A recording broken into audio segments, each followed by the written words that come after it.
ہمارے رسول مقبول محمد صلی اللہ علیہ وسلم کی ولادت باسعادت موسم بہار میں پیر کے دن صبح صادق کے بعد اور طلوع آفتاب سے پہلے 9 ربیع الاول سن عام الفیل 20 یا 22 اپریل 571 عیسوی کو مکہ مکرمہ میں ہوئی۔ پیر کا دن آپ کی مبارک زندگی میں بڑی اہمیت کا حامل ہے۔ سیدنا ابن عباس رضی اللہ عنہ فرماتے ہیں کہ آپ پیر کو پیدا ہوئے، پیر کے دن آپ کو نبوت سے سرفراز فرمایا گیا، سوموار ہی کو مکے سے مدینے کی طرف ہجرت کے لیے نکلے، سوموار ہی کو آپ مدینہ منورہ تشریف لائے اور آپ نے پیر ہی کے دن اس دار فانی کو خیر باد کہا۔ آپ کے پیدا ہوتے ہی آپ کے دادا عبد المطلب آپ کو گود میں اٹھا کر خانہ کعبہ میں لے گئے، آپ کے لیے دعا کی اور محمد نام رکھا۔ پوتے کی پیدائش کی خوشی میں 7ویں دن اپنے قبیلے کی دعوت کی۔ لوگوں نے آپ کے دادا سے پوچھا، آپ نے نومولود کا نام دوسرے لوگوں کے ناموں جیسا کیوں نہیں رکھا؟ انہوں نے جواب دیا، میں چاہتا ہوں میرے پوتے پر اس نام کا اثر پڑے اور میرا پوتا تعریف و توصیف حاصل کرے۔ آپ کی والدہ سیدہ آمنہ نے آپ کا نام احمد رکھا۔ انجیل میں بطور پیشگوئی آپ کے 2 نام آئے ہیں، فارقلید اور منہمنا۔ قرآن مجید کی سورہ انبیاء آیت 107 میں اللہ تعالیٰ نے آپ کو رحمت للعالمین کہا ہے، وَمَا أَرْسَلْنَاكَ إِلَّا رَحْمَةً لِلْعَالَمِينَ، یعنی ہم نے آپ کو تمام جہانوں کے لیے رحمت بنا کر بھیجا ہے۔ آپ کا نسب نامہ اس طرح ہے: محمد بن عبداللہ بن عبد المطلب بن ہاشم بن عبد مناف بن قصی بن کلاب بن مرہ بن کعب بن لعی بن غالب بن فہر بن مالک بن نظر بن کنانہ بن خزیمہ بن مدرکہ بن الیاس بن مزر بن نزار بن معد بن عدنان۔ اس بات پر سب کا اتفاق ہے کہ عدنان سیدنا اسماعیل علیہ السلام کی نسل سے ہیں، لیکن دونوں کے درمیان میں کتنی پشتیں ہیں اور ان کے نام کیا کیا ہیں، اس میں بہت اختلاف پایا جاتا ہے۔ آپ کی والدہ کا نام سیدہ آمنہ تھا۔ سیدہ آمنہ کے والد وہب بن عبد مناف بن زہرہ بن کلاب تھے۔ یہ وہی کلاب ہیں جو والد کی طرف سے بھی نبی صلی اللہ علیہ وسلم کے نسب نامے میں آتے ہیں۔ ان کا اصل نام عروہ یا حکیم تھا، لیکن کتوں کے ذریعے بکثرت شکار کھیلا کرتے تھے، اس لیے کلاب کے نام سے مشہور ہو گئے۔ عربی میں کلاب کتوں کو کہتے ہیں۔ آپ اسماعیل علیہ السلام کی اولاد میں سے ہیں۔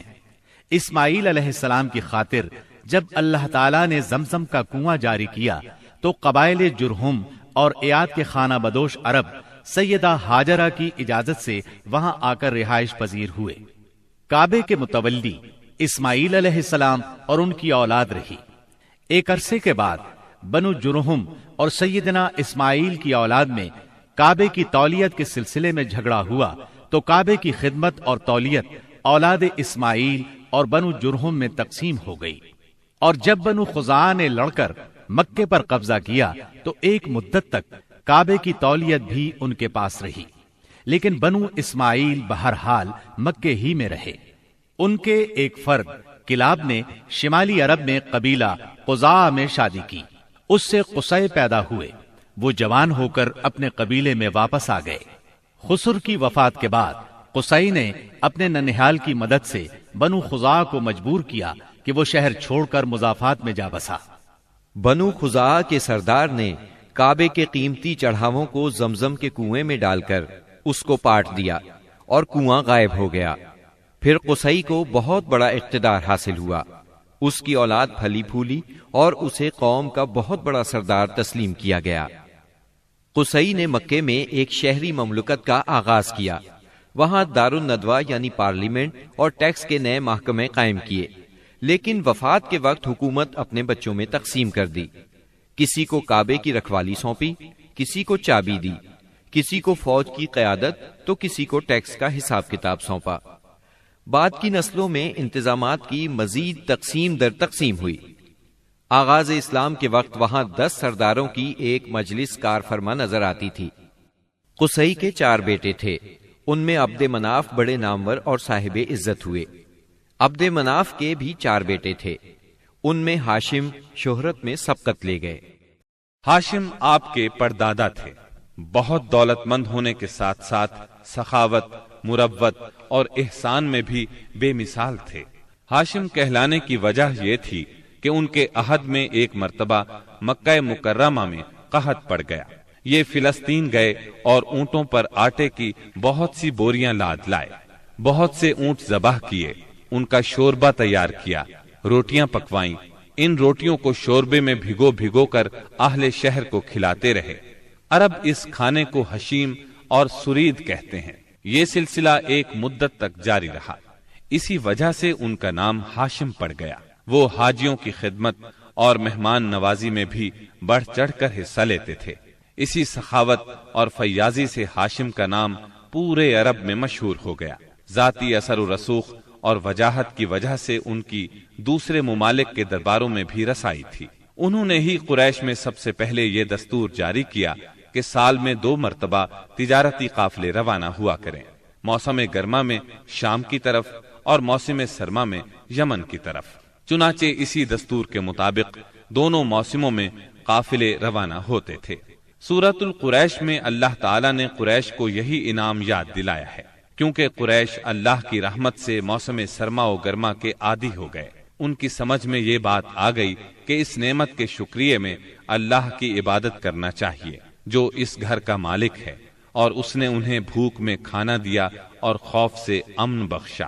نجاشی شاہ حبش ہاشم کی بے حد خاطر مدارت کرتا اور تحفے تحائف بھی پیش کرتا۔ قیصر روم بھی ان سے بہت مہربانی سے پیش آتا تھا۔ ہاشم نے یمن اور روم کی حکومت سے قریش کے تجارتی قافلے کی حفاظت کا حکم حاصل کیا، اور یہ ان کے اعلیٰ تدبر کا نتیجہ تھا کہ تمام راستے قریش کے تجارتی قافلوں کے لیے محفوظ ہو گئے۔ اس طرح مکہ مکرمہ بین الاقوامی تجارت کا مرکز بن گیا۔ اس سے خانہ کعبہ کی زیارت اور فریضہ حج عام ہو گئے، اور مکی زبان بھی ملک کے چاروں طرف سمجھی جانے لگی۔ ان قریشی قافلوں اور سالانہ میلوں کی وجہ سے جزیرہ نمائے عرب میں ایک معاشی مرکز پیدا ہو گیا۔ ان سالانہ میلوں میں قریش کو سرمایہ دارانہ تجارت اور قافلوں کی حفاظت کے سلسلے میں بہت اہمیت حاصل تھی۔ اس طرح مکہ مکرمہ تجارتی مرکز بنا، جس نے سیاسی مرکزیت کا راستہ کھولا جو اسلام کا کارنامہ بننے والا تھا۔ 197 عیسوی کے چند ماہ بعد ہاشم کی بیوی سلمہ بنت عمر کے ہاں مدینہ منورہ میں شیبہ یعنی عبد المطلب پیدا ہوئے۔ بچے کے سر میں کچھ بال سفید تھے، اس لیے ان کا نام شیبہ رکھا گیا۔ شیبہ کا مطلب ہے بوڑھا۔ ہاشم کی وفات کے بعد ذمہ داریاں ان کے بھائی مطلب نے سنبھال لی تھی۔ گویا مطلب شیبہ کا چچا تھا۔ اس کی وفات کے بعد شیبہ نے رفادہ اور سقایا کی ذمہ داریاں خوبی سے سنبھالی۔ انہوں نے یمن اور حبشہ کے درباروں میں اپنی قوم کی نمائندگی بھی کی۔ ان کی ملکیت میں ایک قدرتی چشمہ بھی تھا۔ ایک دن خواب میں انہیں اشارہ ملا کہ فلاں جگہ کھود کر غائب شدہ زمزم کا کنواں برآمد کریں۔ کھودتے وقت اس سے انہیں دفن شدہ خزانہ بھی ملا جو کعبے کے چڑھاووں پر مشتمل تھا۔ عبد المطلب کو زمزم کی ملکیت کے لیے بہت دشواریاں پیش آئیں، مگر اہل شہر امن پسند تھے۔ انہوں نے طے کیا کہ کسی غیر جانبدار حاکم سے اس کا فیصلہ کرا لیا جائے۔ عبد المطلب نے یہ بات مان لی، لیکن پریشان بھی تھے، اس لیے منت مانی کہ اگر اللہ نے مجھے 10 بیٹے دیے اور وہ بلوغت کو پہنچے تو میں ان میں سے ایک کو کعبے میں جا کر اللہ کے لیے قربان کر دوں گا۔ جب 10واں بیٹا بھی بلوغت کو پہنچ گیا تو عبد المطلب کو منت یاد آئی۔ انہوں نے بیٹوں کے درمیان قرعہ ڈالا تاکہ جس کا نام نکلے اسے قربان کر دیں۔ قرعہ نبی اکرم صلی اللہ علیہ وسلم کے والد عبداللہ کے نام نکلا۔ عبد المطلب کا ارادہ دیکھ کر رشتہ داروں اور دوستوں نے دخل اندازی کی اور انہیں مشورہ دیا کہ وہ کسی خاتون عرافہ کے پاس جا کر حل دریافت کریں۔ چنانچہ عبد المطلب ایک عرافہ کے پاس گئے۔ اس نے معاملہ سن کر مشورہ دیا کہ بیٹے اور 10 اونٹوں کے درمیان قرعہ ڈالو۔ اگر عبداللہ کے نام نکلے تو مزید 10 اونٹ بڑھا دو۔ اس طرح خون بہا کی مقدار میں اضافہ کرتے جاؤ یہاں تک کہ قرا خون بہا پر نکلے۔ انہوں نے قرا اندازی شروع کی۔ قرا ہر بار عبداللہ کے نام نکلتا رہا۔ یہ 10 اونٹ ہر بار بڑھاتے گئے۔ جب 100 اونٹ پورے ہو گئے تب قرا اونٹوں کے نام نکلا۔ عبد المطلب نے 3 بار ایسا کیا تاکہ اطمینان ہو جائے۔ ہر بار 100 اونٹوں ہی کا قرا نکلا۔ اب انہیں اطمینان ہو گیا کہ یہی اللہ کو منظور ہے۔ واقعہ فیل کے 50-55 دن بعد عبد المطلب کعبے کا طواف کر رہے تھے کہ انہیں پوتے کی ولادت کی خوشخبری ملی۔ 75 سالہ دادا بہت خوش ہوئے۔ نبی کریم صلی اللہ علیہ وسلم ان کے پیارے فرزند جناب عبداللہ کی یادگار تھے، جن کی زندگی 100 اونٹوں کی قربانی دے کر بچائی گئی تھی، لیکن پھر اچانک وہ فوت ہو گئے۔ ان کی وفات سے بوڑھے باپ کو جو صدمہ پہنچا تھا، پوتے کی ولادت سے ایک حد تک وہ کم ہو گیا۔ عبداللہ کی والدہ یعنی نبی صلی اللہ علیہ وسلم کی دادی کا نام فاطمہ بنت عمرو تھا۔ عبداللہ کے 2 سگے بھائی زبیر اور ابو طالب تھے۔ بی بی آمنہ سے نکاح کے بعد عبداللہ نے رواج کے مطابق 3 دن تک سسرال میں قیام کیا۔ اس کے بعد تجارت کی غرض سے شام چلے گئے۔ واپسی پر یثرب یعنی مدینہ منورہ میں ٹھہرے تاکہ اپنے والد کے حکم کے مطابق کھجوروں کا سودا کریں۔ مدینہ منورہ ہی میں قیام کے دوران وہ بیمار ہو گئے۔ آپ کی بیماری کی خبر مکہ پہنچی تو عبد المطلب نے فوراً اپنے بڑے بیٹے حارث کو عبداللہ کی خبر گیری کے لیے مدینہ روانہ کیا۔ حارث مدینہ پہنچے تو معلوم ہوا 1 ماہ بیمار رہنے کے بعد عبداللہ انتقال کر گئے ہیں۔ انتقال کے وقت انہوں نے 5 اونٹ، چند بکریاں اور 1 باندی چھوڑی، جس کی کنیت ام ایمن اور نام برکت تھا۔ عبداللہ کا انتقال اپنے پیغمبر بیٹے کی ولادت سے چند ماہ پہلے ہی ہو گیا تھا۔ گویا آپ صلی اللہ علیہ وسلم شکم مادر ہی میں یتیم ہو گئے تھے۔ آپ کی والدہ سیدہ آمنہ طہارت نفس، شرافت، عزت، عفت، عصمت اور پاک بازی میں بے مثال تھی۔ اپنی قوم میں سیدۃ النساء کے لقب سے مشہور تھی۔ ددھیال اور ننہیال دونوں کے اعتبار سے آپ عرب کے بہترین قبیلے اور بہترین قوم میں سے تھیں۔